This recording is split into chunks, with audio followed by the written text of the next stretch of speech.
Bien, bueno, continuamos. Vamos a presentar al siguiente panel, que es de periodismo de datos.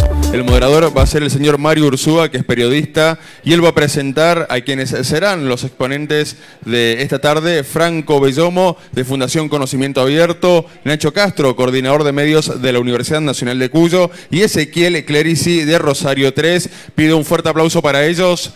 Y ahora sí, le doy el micrófono a Mario Ursúa. Gracias, gracias. Bueno, muchas gracias por estar, muchas gracias por participar, por quedarse. Es uno de los últimos paneles, es el último panel de estos 2 días de Ciudades Conectadas, así que es un placer que nos acompañen. Respecto del periodismo de datos, vamos a hacer una muy breve introducción antes de que nuestros panelistas comiencen con la exposición. Van a hacer una exposición cada uno de 5 minutos aproximadamente. Vamos a utilizar también la pantalla para mostrarles algún material aquí interactivo. Después vamos a conversar un poco entre todos y la idea es que los que están aquí en la sala, ustedes también puedan participar de la conversación, pueden hacer las consultas. No vamos a hacer una ronda de preguntas y respuestas, sino que la idea es que conversemos e intercambiemos datos entre unos y otros. Lo conversábamos con ellos al principio, esto del periodismo de datos no es simplemente ser un periodista multiplataforma, ser un periodista que trabaja en un diario digital, en un medio gráfico, en una radio, en un canal de televisión, sino que es quizá un poco más abarcativo y va más allá del periodismo. Es un trabajo multidisciplinario, la forma de exponer, la forma de contar historias con otro tipo de lenguaje, quizá con un simple dato que vemos en un documento de economía y que nos marca una variable del comportamiento de la sociedad, podemos construir una muy buena historia y podemos llegar a una profundidad tal que de otra forma no lo podríamos hacer. Pero para eso necesitamos que participen especialistas, más allá del periodista, que es el que tiene el olfato de la noticia.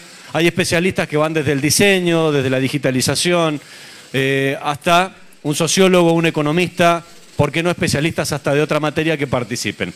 Bueno, la idea es que cada uno exponga. Primero va a arrancar Franco Bellomo, de la Fundación Conocimiento Abierto, así que Franco, tenés el honor de abrir el panel. Muchas gracias. Bueno, muchísimas gracias por la invitación. Sé que están todos muy cansados, ya han sido días largos, así que voy a ser bastante breve. Para comenzar, yo pertenezco a la Fundación Conocimiento Abierto. La Fundación Conocimiento Abierto tiene como la misión principal el liberar datos, en principio de municipios y entes estatales, pero la idea también es sumar a entidades privadas, ONGs. Creemos que los datos abiertos, los portales de datos abiertos, hacen que las organizaciones sean más transparentes y además generan un montón de productos secundarios que son sumamente interesantes, como pueden ser productos vendibles o como pueden ser, en este caso, datos con historia. Un poquito de mí, estudio en Exactas de UBA, estudio meteorología. Soy dentro de la Fundación Conocimiento Abierto, estoy en la parte del área de datos. Uso Python, GNU Linux y matemática para resolver la mayoría de los problemas. Soy un defensor de la cultura libre, internet libre y bueno, vamos a empezar un poquito con esto. Esto creo que es la forma, el círculo virtuoso que tendríamos que tener para trabajar con portales de datos, comenzando por los gobiernos que empiezan a liberar ciertos datos. Entonces los agarramos nosotros, que nosotros somos periodistas, gente de datos, activistas. Hay un curioso dato que dice, che, mira, alguien libró datos de medio ambiente, vamos a chusmearlos. Y con eso empezamos a escribir distintos artículos. Digamos, y cuando digo artículos acá, no es un artículo para algún diario en particular, sino puede ser algo para algún tweet que escribimos, para algún medium. Y esto lo que empieza a generar, que es lo más interesante, es el feedback que empezamos a generar desde la comunidad hacia los gobiernos. Digamos, muchas veces los gobiernos abren datos con las mejores intenciones, pero en esas buenas intenciones no saben por qué datos comenzar. Generalmente nosotros, la comunidad, tenemos la mala costumbre de criticarlos duramente por no liberar los datos en el formato que queremos, por no darnos los datos que queremos, y a veces uno quisiera suponer que los gobiernos no lo hacen de mala fe, sino que lo hacen de la inexperiencia que tienen. Entonces, en ese sentido, está bueno que el feedback que empecemos a dar como comunidad sea cada vez, che, lo que pueden ir mejorando es esto, pero de una forma más amena y más en pos de generar nuevos datos mejores. Entonces, bueno, ya tenemos un portal de datos y vamos a armar nuestra comunidad, nuestro equipo, para empezar a analizar estos datos.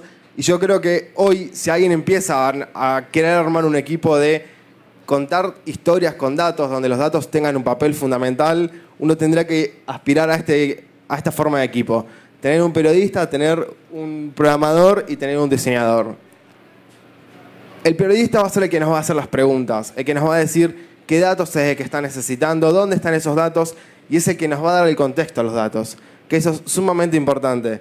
Digamos, si algún computero, si algún agente de programación hubiese agarrado los Panama Papers, probablemente no hubiese tenido el revuelo que tuvo, porque no sabía qué buscar entre todos esos datos. Digamos, el periodista es el que dice, lo importante son estos datos que tenemos que buscar ahí adentro. Por otro lado, tenemos el programador. El programador es el que nos va a decir, bueno, agarremos el ejemplo de Paradise Paper. Paradise Paper eran más de 13 millones de documentos. Digamos, yo todavía sigo tratando de entender cómo procesaron 13 millones de documentos para hacer consultas en casi tiempo real, lo cual es más que increíble. Entonces, necesitamos un programador que tenga buenas bases de datos, que tenga una buena programación, pero también que tenga herramientas matemáticas y herramientas estadísticas que nos permitan hacer preguntas sobre estos datos. No necesariamente conocimientos de Machine Learning, digamos, pero necesitamos que el programador tenga un nivel de estadística que pueda correr distintos modelos sobre estos datos. Y por último tenemos la pata no menos importante del diseñador. Digamos, bueno, ya encontramos qué historia contar, ya sabemos qué queremos contar, ya encontramos el dato que nos va a contar esa historia. El diseñador es el que nos va a hacer que eso sea consumible. Digamos, nos va a decir, bueno, vos la forma que tenés que hacerlo es esta. Un ejemplo para mí simple, muy trivial y tonto es esto. Si tenemos simplemente el dato de sequía, el periodista va a escribir, van 32 días de sequía.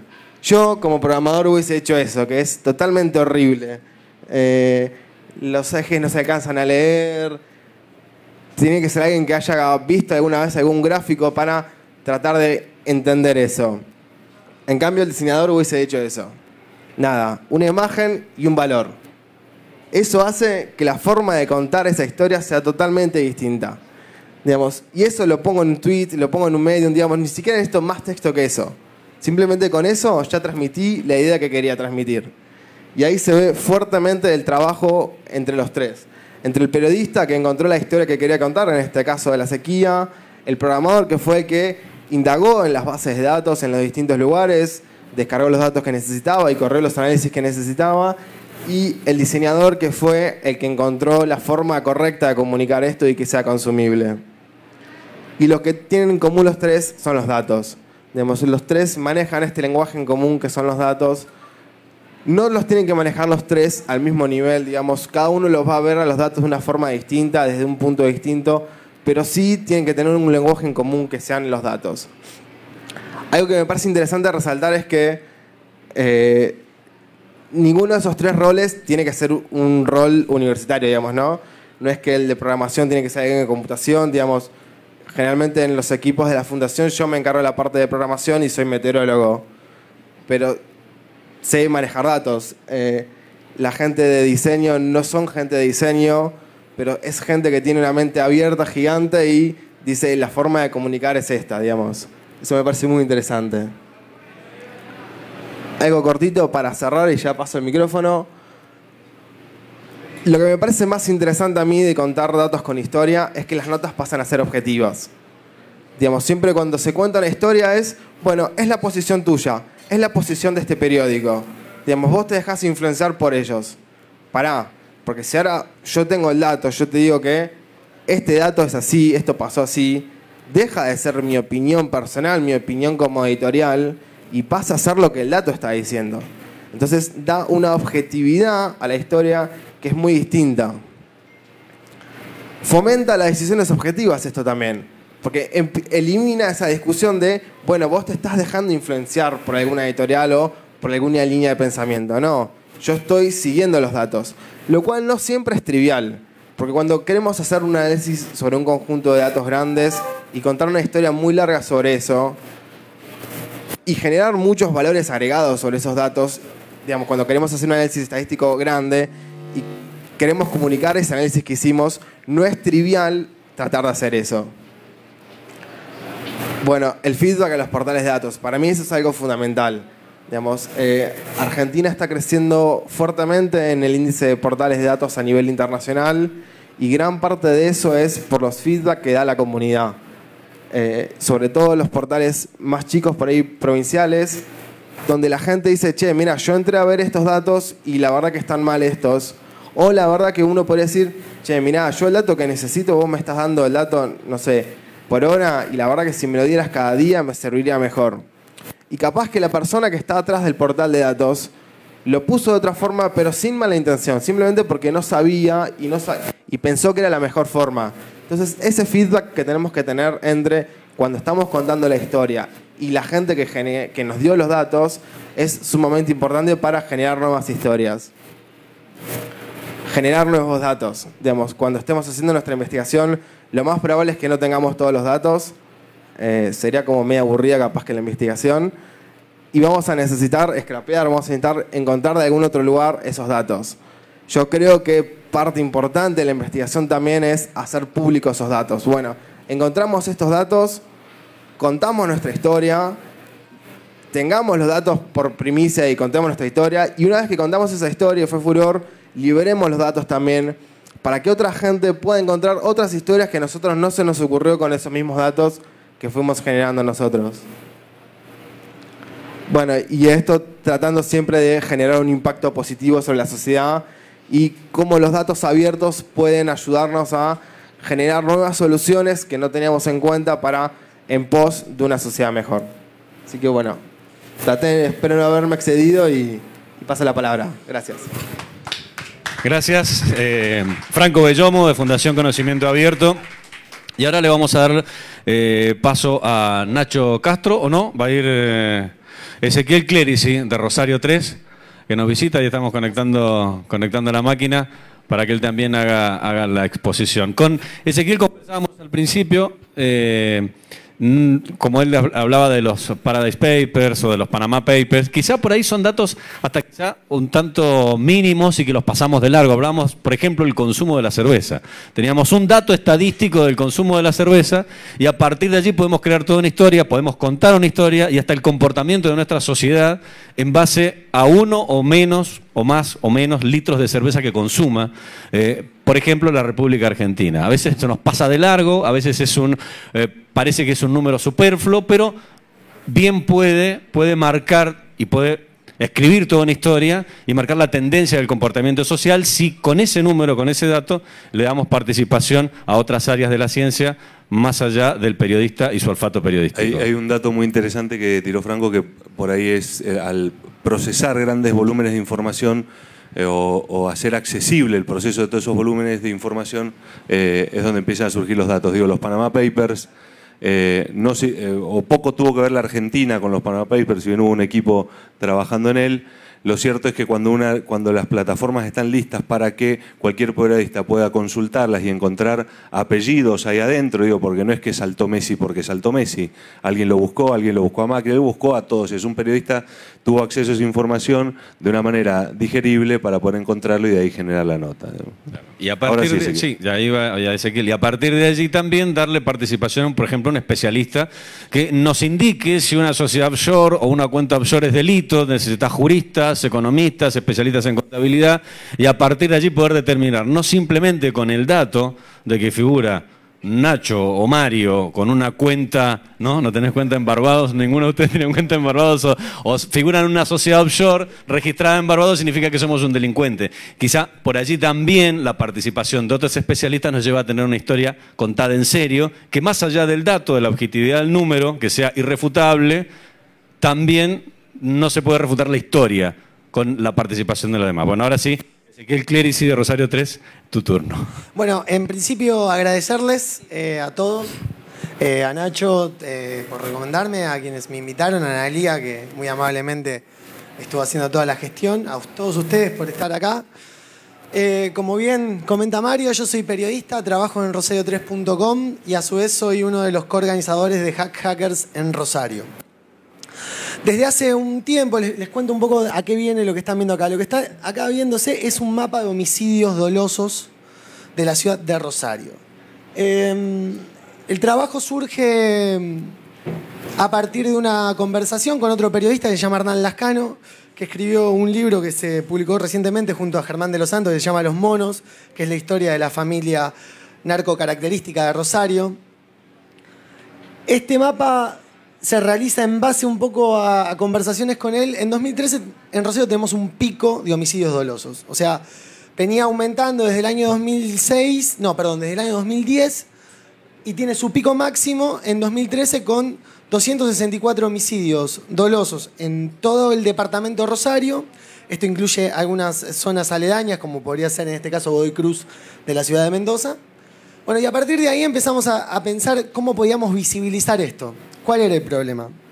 Todos los días se publicaban notas de homicidios, pero pasaban de largo, digamos. ¿Cómo podíamos hacer para que la ciudadanía tome conciencia del problema de violencia que teníamos en la ciudad? Bueno, Hernán, a través de una fuente del Ministerio de Seguridad de la provincia, consigue un dataset, que es este que les voy a mostrar yo ahora aquí, que como pueden ver, está bastante bien estructurado. Realmente nos llamó la atención, pensábamos que nos íbamos a encontrar con algo mucho peor y nos encontramos con esto, pero que tiene determinadas cuestiones que lo hacían medio incomprensible. Primero, que había zonas que no correspondían a la ciudad de Rosario y que había que identificarlas rápidamente para poder hacer algo y georreferenciarlo de una manera correcta. Ese fue el problema con todo lo que ven en rojo. Pertenece a Villa Gobernador Galvez, que es una localidad pegada a la ciudad de Rosario. En principio fue identificar esas cosas que no podíamos georreferenciar de una forma rápida. Segundo, la parte de la columna debajo del primer rojo que ven, H20, M3, AF16. Bueno, H es hombre, M es mujer, AF es arma de fuego.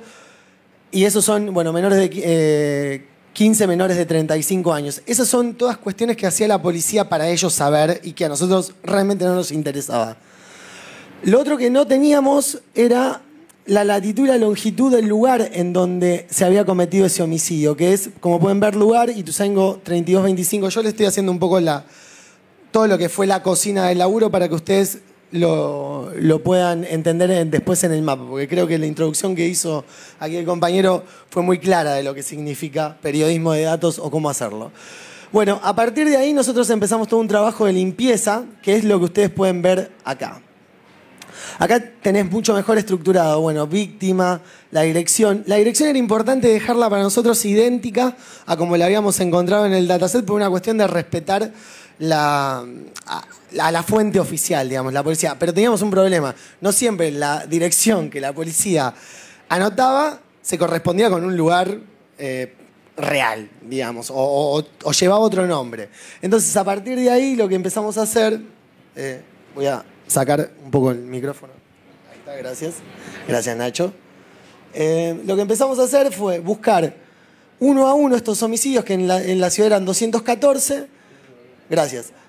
Buscar la noticia en alguno de los diarios de la ciudad, porque estábamos como muy obsesionados en chequear la información. Nosotros necesitábamos saber que lo que estábamos publicando, lo que íbamos a publicar, fuese veraz, digamos, 100% inobjetable, porque mostrar esto en un diario importante como es La Capital en ese momento podía generar una repercusión de parte de las autoridades de desacreditar nuestra labor, porque por una cuestión lógica, digamos, autodefensa, y es entendible, digamos, también desde ese lugar. Entonces nosotros necesitábamos tener todo muy bien chequeado. Bueno, en base a eso logramos sacar mucho mejor las direcciones y después lo que hicimos con otro programa que se llama OpenRefine fue georreferenciar cada uno de esos puntos a través de la API de Google Maps que te da las direcciones, que encima te las devuelve, inclusive si son intersecciones. Bueno, con todo eso fue lo que les voy a mostrar ahora.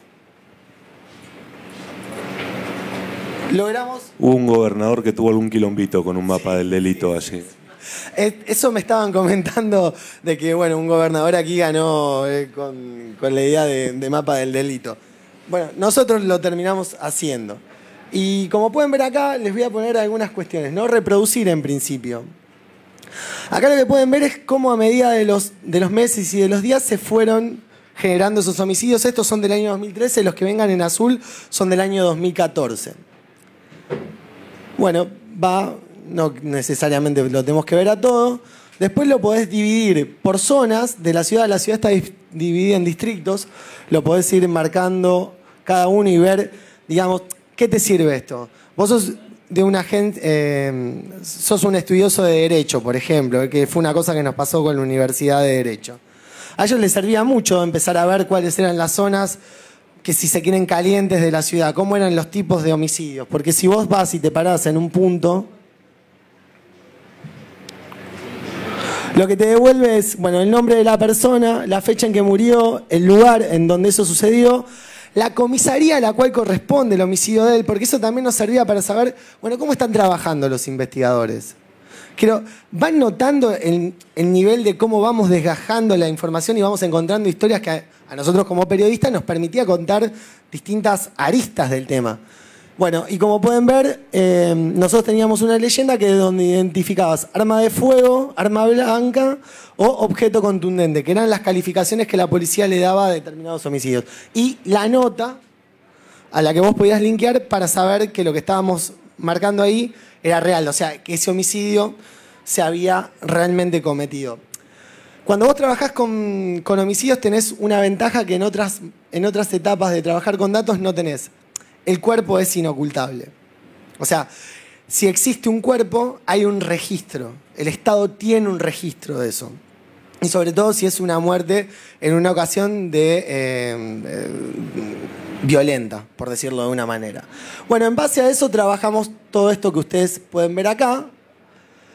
Y lo único, como para cerrar lo que sería, bueno, también lo podés ver si querés, qué sé yo, por comisaría, para que tengas una idea. Bueno, acá este se perdió, no sabemos por qué, pero bueno, puede suceder. Nosotros encontramos un montón de cuestiones. Algunas se las voy a resumir muy rápidamente. En principio, el fácil acceso a las armas de fuego que tenían cualquier persona en la ciudad. Y en base a eso, lo que hicimos fue ir a preguntar a RENAR todo lo que vos tenías que hacer si vos querías ser usuario legal de armas de fuego. Cuando descubrimos todos los pasos que tenés que hacer como una persona común, bueno, dijimos, bueno, evidentemente acá tenemos a alguien que está introduciendo en el mercado delictivo armas por fuera de lo que sería el mercado legal, que parece una verdad de perogrullo, pero digamos, nosotros podemos mostrarlo con absoluta claridad cuando vemos esto. Segundo, la facilidad del acceso a la munición, que también es un tema, digamos, porque vos podés tener acceso a armas de fuego, pero sin una munición eso no funciona. Y mayoritariamente son 9 milímetros las armas, o sea que son armas de guerra. Por lo tanto, también es un arma que no es de venta libre, no es que vos vas a una armería y le decís, dame una Glock 9 milímetros y te la venden enseguida, digamos, no, es un arma de guerra. Bueno, en base a eso empezamos a escribir historias contando todo esto que yo les voy describiendo a ustedes. Digamos, cuáles eran las zonas más calientes, cuáles eran los barrios, cuáles eran los tipos de modalidad. Encontramos que una modalidad muy común era el fusilamiento desde arriba de una moto, que también eso llevó a que se hagan mucho más controles vehiculares con ese tema. La cuestión es que, bueno, movió mucho el avispero y lo que después, lamentablemente, por falta de fondos y por falta de apoyo, no pudimos continuarlo. Ahora, como bien contaba aquí, no me puedo acordar, Franco, perdón, nosotros tenemos la misma lógica que tiene él en el sentido de abrir los datos. Una vez que nosotros terminamos de hacer todo este trabajo, el código de este mapa, si ustedes quieren, entran en GitHub de Hacker Rosario y se lo bajan y pueden armar algo digamos, sumándole el mapa de él, no sé, Mendoza, por darles un ejemplo. El dataset completo con todos los homicidios de los 2 años están disponibles para que cualquiera lo descargue y haga con él o lo cruce con otra información. Y después lo último que hicimos fue contar cómo fue todo el proceso, o sea, qué errores cometimos, cuáles fueron nuestras dificultades y lo que se generó producto de este trabajo de investigación, si se quiere. Nada más. Muchas gracias, Ezequiel. Bueno, tremendo trabajo. Alguno puso mala cara cuando te acordaste del delito, porque alguno se lo creyó. Ese fue el peor de los... No fue tanto la mentira, sino que muchos se la creyeron. Pero bueno, ahora es el turno de Nacho Castro, coordinador de medios de la Universidad Nacional de Cuyo. Lo interesante del código que esté abierto es que Jaque podría bajárselo ahora el código y hacer el mapa del delito, digamos. Podría ocurrir esta vez. Bueno, vamos a ver un minuto de esto, ¿no? Voy a tratar de mostrar, siendo que hemos tenido una excelente introducción sobre el periodismo de datos y ha dejado muy claro cómo es el panorama, y Ezequiel ha mostrado un gran proyecto, y voy a mostrar una larga sucesión de pequeños trabajos que hemos hecho, yo en lo personal y después en la Universidad Nacional de Cuyo, vinculados al periodismo de datos. ¿Sí?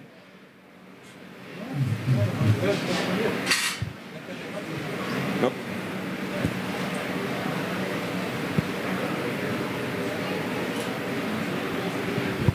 No hemos hecho mucho.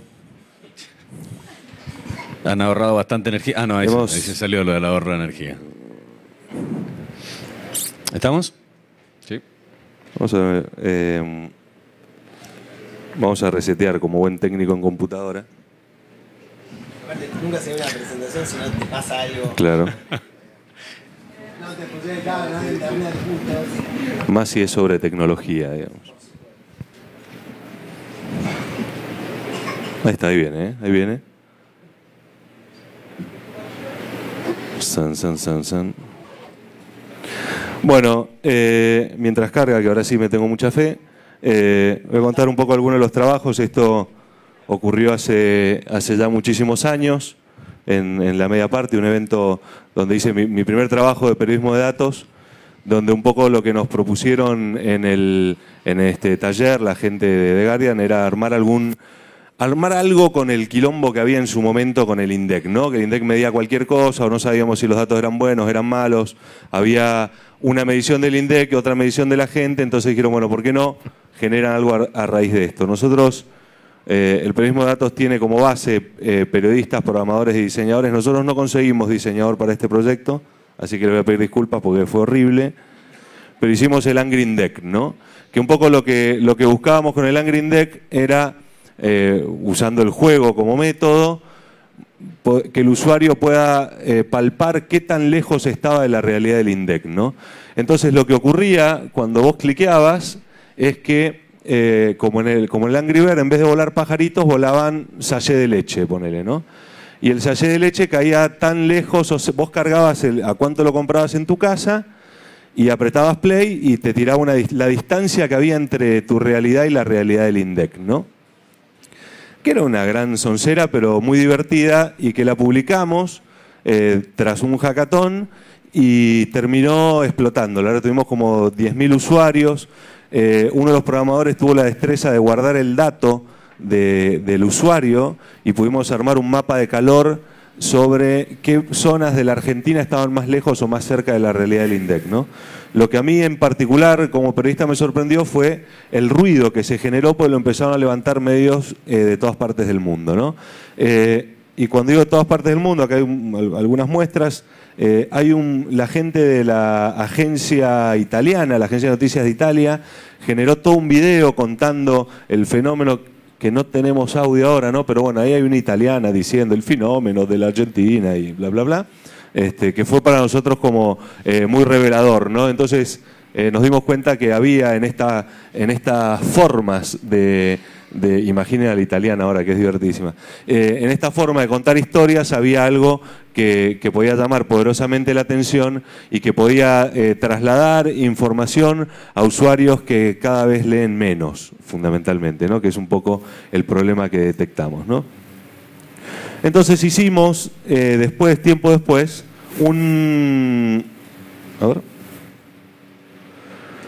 nos fuimos hacia otro, en un hackathon que se armó sobre datos, ¿de qué era? Fondos públicos, un hackathon de fondos públicos. Decidimos armar una aplicación de vuelta usando el recurso del jueguito, ¿no? Entonces estaba el Preguntados muy de moda, hicimos el Destapados, ¿no? Que era una versión del Preguntados con la misma lógica para que el usuario esté como muy familiarizado con la metodología. Y lo que ocurría dentro, en vez de preguntas banales, eran preguntas que tenían que ver con el uso de los fondos públicos.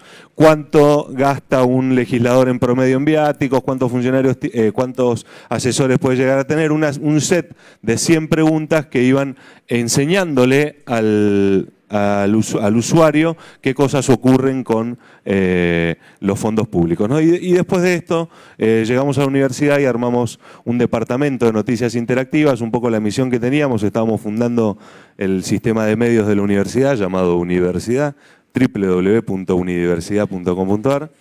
Entonces dijimos, no tenemos mucho presupuesto para marketing, tenemos que lograr ganar espacio en otros medios y hacer que nuestros medios se conozcan, ¿no? Entonces hicimos un hackathon para empezar, que era un Hackeando la Vendimia, donde nos juntamos a ver qué podíamos hacer con datos de la fiesta máxima de los mendocinos. Hicimos un primer proyecto que era esa maldita corona, donde armábamos una línea de tiempo con todos los escándalos vendimiales de la historia, ¿no? Desde las reinas hot, denuncias de fraude. Era toda la historia de escandaletes de la vendimia en una línea de tiempo muy divertida y que tenía la particularidad de que abajo tenía un botoncito donde decía, nos olvidamos de algún escandalete, proponénoslo, ¿no? Entonces la gente nos empezaba a enviar escandaletes. Y por otro lado, con la gente del INB, que esto estuvo buenísimo, nos enviaron un dataset con la producción de quintales de vino de toda la Argentina, por variedad. Entonces hicimos el de dónde vino el vino, que era un mapa que te mostraba dónde se producía cada kilo de uva que se produce en la Argentina, ¿no? Dividido por varietales, y la verdad es que eso nos lo levantó Telam, afortunadamente, y atrás de Telam vinieron 1 millón de medios a levantar nuestro mapa de dónde vino el vino, que nos dio algunos datos curiosos, como entender que en Buenos Aires también hay vino, digamos, ¿no? Que me parece una aberración, pero también hay vino en Buenos Aires, ¿no? Bueno, y empezaron a caer la prensa, ¿no? Que era un poco nuestro motivo. Y decidimos doblar la apuesta y nos metimos en un tema un poco más complicado, que era la productividad de los legisladores de la provincia, ¿no? Y armamos el Proyectómetro Legislativo, que es un proyecto que recuerdo con mucho cariño, porque ni bien lo publicamos, el teléfono empezó a sonar fuertemente y con algunos legisladores un tanto enojados, muy enojados, y encima estaban enojados con razón. Porque detectamos, ahora la vicegobernadora hablaba de todas las transformaciones que hicieron en la legislatura. Uno de los problemas que había antes de la vicegobernadora es que el buscador de la legislatura tiraba mucha verdura, ¿no? Cualquier cosa, mandaba fruta. Vos, dependiendo cómo buscabas a cada legislador, tiraba uno u otro resultado, ¿no? Lo detectamos después del tercer legislador que nos llamó para insultarnos, ¿no? Vimos que si entrabas de una forma o de otra, fue una noche muy larga, tuvimos que corregirlo porque ya estaba publicado y había que ajustarlo. Pudimos ir corrigiendo, detectamos y, por supuesto, citamos la fuente, que todos los datos se han extraído de la legislatura, tuvimos ese disclaimer, zafamos, ¿no? Nos metimos después con la década loteada, ¿no? Que era un poco tratar de mapear el avance de los barrios privados en la provincia, entender hacia dónde se estaba yendo la provincia en los últimos 10 años y haciendo referencia a la década, a algunas de las frases de los gobiernos que son divertidas, ¿no? Y encontramos un libro en la universidad que había hecho todo un relevamiento de barrios privados hasta el 2007. Decidimos ir a completarlo llamando con uno de los municipios y armamos esto tendría que ser un GIF, ¿no? Pero cómo va avanzando los barrios privados hacia Luján y Maipú fuertemente en los últimos 10 años. Y de vuelta, más medios, ¿no? Nos pusimos a mapear los votos también a raíz de las anteriores elecciones. Empezamos a rastrear si las páginas web de los distintos municipios estaban declarando finalmente cuántos eran sus empleados públicos, que tienen por obligación que hacerlo, y armamos el ranking de los municipios con más empleados públicos, ¿no? Y en esta nos sacamos la lotería porque salimos en la tapa del Diario de los Andes, que fue muy, muy lindo para nosotros, digamos, ¿no? Tras mapear a los empleados públicos nos fuimos hacia los terremotos. Digo, un poco la idea o la estrategia era agarrar temas sensibles para los mendocinos. Nos pusimos a mapear los terremotos de los últimos, no me acuerdo, creo del último siglo. Si bien puede ser un poco obvio que Mendoza es la provincia con más terremotos, les sorprendería la cantidad de terremotos que ocurren fuera de esta provincia, ¿no? Bueno, con Veladero no me voy a meter por ahora. Hicimos algunos otros interactivos que tienen que ver con los perfiles de los presidentes. Esto fue antes de las últimas elecciones presidenciales. Nos metimos con uno también que nos pareció muy divertido. Acá finalmente logramos unos mangos para contratar un programador y que no tengamos que valernos de herramientas preexistentes. Hicimos el sueldómetro, donde nos propusimos confrontar los sueldos de algunas de las profesiones y oficios con el del gobernador y los legisladores. ¿Cuánto había crecido en los últimos 5 años, ¿no? Claramente el de arriba es gobernador y legisladores en general, después policías, colectivos, viñateros, maestro, bancario. Lo que permitía esto fue hasta el 2015, ¿no? Lo que te permitía esto es que vos declarabas cuánto habías ganado en los últimos 5 años y tiraba una línea con tu realidad versus la del gobernador versus las de algunos otros oficios, ¿no? Bueno, y seguimos con más diarios, ¿no? Y para terminar, llegaba Vendimia y, como sabrán, todos los portales de noticias hacen grandes especiales con una gran inversión y mucho recurso destinado a cubrir la Vendimia. Nosotros estábamos un poco escasos de presupuesto y dijimos cómo aportamos sin tener que competir contra los Andes, el Uno, el MZ, que ya vienen con todo un especiales muy grandes. Hicimos el Vendimiados, refritando el código que ya habíamos hecho y que estaba público y libre ahí en GitHub. Con el Preguntados hicimos un set de preguntas sobre la vendimia. Contratamos a un historiador, para eso sí nos dio el presupuesto, y armamos una aplicación que lo que te permitía era ir conociendo más datos curiosos sobre la vendimia. Trajimos también los escandaletes de la línea del tiempo anterior, más otros datos más históricos, y armamos el Vendimiados, con el que también nos fue muy bien. Salimos en todos los diarios y radios y nos llamaron y la legislatura lo declaró de interés y bla, bla, bla, bla, bla, ¿no? Entonces fue como con muy pocos recursos y rescatando datos y buscando nuevas formas de presentar la información, lograr algo de impacto. Y después, gracias a este proyecto, nos llamó después la gente de la TV Pública para que hagamos el mismo proyecto para Motivados por la Historia, que fue el programa que hicieron en la TV Pública sobre el cruce de San Martín. Y hasta ahí tengo, ¿eh?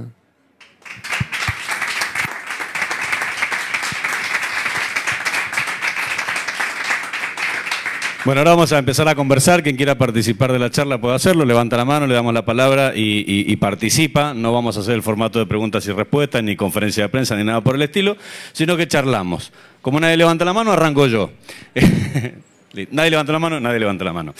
Lo dijo Ezequiel y lo fundamentó con la falta de recursos, pero también lo dijo Nacho y quizás lo dijo por el lado de la generosidad periodística. Esto de que el material, nuestro informe, queda disponible y quien quiera lo puede continuar. Lo decías vos, lo de las armas era algo que se podía extraer del informe del mapa del delito de Rosario, lo de las municiones, la edad de las víctimas, la forma en que llegó el victimario, el vehículo en el que se movilizó, la comisaría, y se puede desgranar mucha más información. Vos decías, quizás por falta de recursos no lo pudimos continuar. Pero Nacho planteaba estos otros temas, lo levantaron otros medios y lo podían continuar también y agregar más datos. Digo, esta cuestión también pasa por ahí, por la generosidad periodística, de decir, muchachos, acá está, continuémoslo.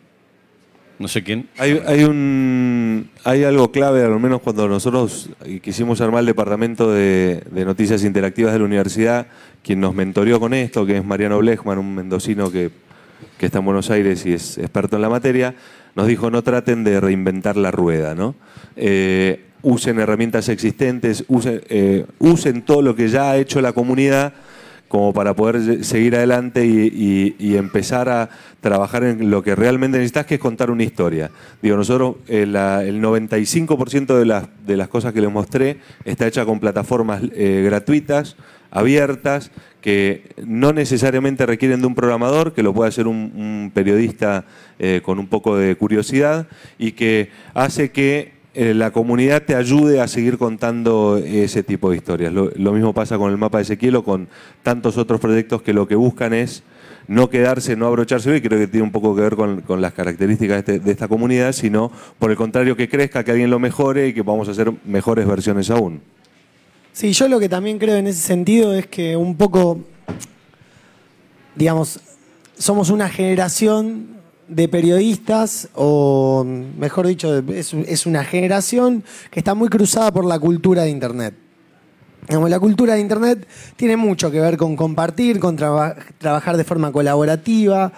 Y yo creo que lo que le sumó esa mirada, esa cultura al laburo periodístico y en sí mismo al periodismo de datos es básicamente perder un poco el ego que todos los periodistas tenemos, que es muy lógico, todos queremos que nuestra nota lleve nuestro nombre y ser reconocidos por eso, y porque creo que es parte también del laburo.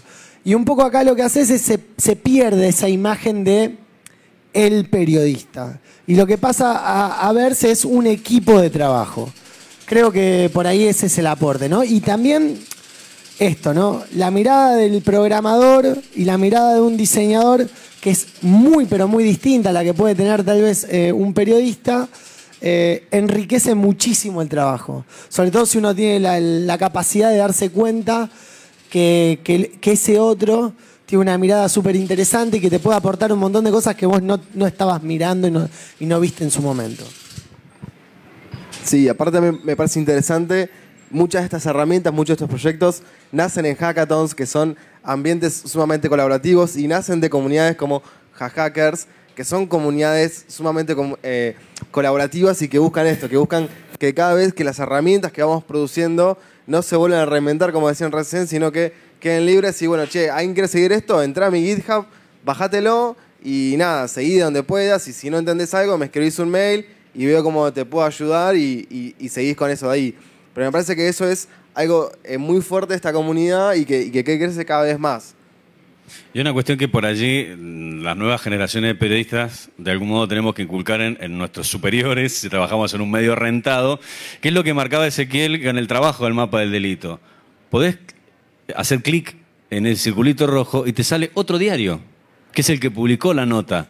Es decir, no nos importa que la nota la publicó La Capital, La Nación, TN, Telam o quien sea, suma, aporta este trabajo, lo estoy publicando yo, y no tengo ningún prurito en citar al medio que lo hizo inicialmente. Quizá en ese listado que vos tenías no había ninguno de Rosario 3. Quizá todas las notas las publicó otro medio.